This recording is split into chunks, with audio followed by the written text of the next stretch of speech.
Madeline, in an old house in Paris that was covered with vines, lived 12 little girls in 2 straight lines. In 2 straight lines, they broke their bread and brushed their teeth and went to bed. They smiled at the good and frowned at the bad. They learned that from the nuns. And sometimes they were very, very sad. They left the house at 9:30 in 2 straight lines. In rain or shine, the smallest one was Madeline. She was not afraid of mice. She loved winter, snow, and ice.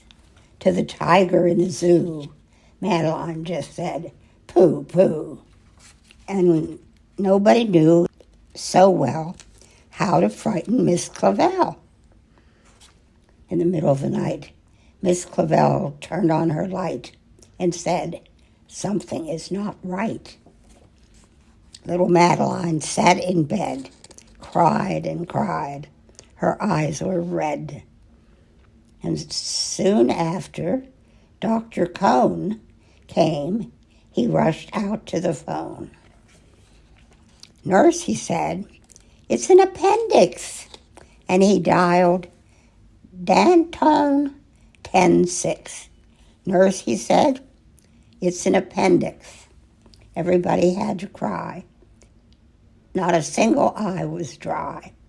Madeline was in his arm, in a blanket, safe and warm.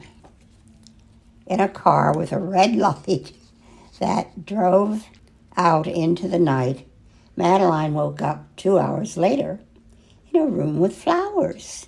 Madeline soon ate and drank. On her bed there was a crank. And a crack on the ceiling had the habit of sometimes looking like a rabbit.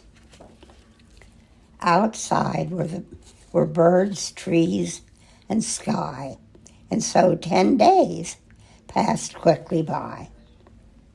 One nice morning, Miss Clavel said, "Isn't this a fine day to visit Madeline?" Visitors from 2 to 4 read a sign outside her door. Tiptoeing with solemn face, with some flowers and a vase, in they walked and then said, "Ah," when they saw the toys and candy and the dollhouse from Papa. But the biggest surprise by far, on her stomach was a scar. "Goodbye," they said, "we'll come again." And the little girls left in the rain. Oh, they went home and broke their bread, brushed their teeth, and went to bed. In the middle of one night, Miss Clavel turned on the light and said, "Something is not right." And afraid of a disaster, Miss Clavel ran fast and faster. And she said, "Please, children, do tell me what is troubling you." And all the little girls cried, "Boo-hoo, we want to have our appendix out too." "Good night, little girls. Thank the Lord you are well. And now go to sleep," said Miss Clavel. And she turned out the light and closed the door. And that's all there is. There isn't any more. Oh.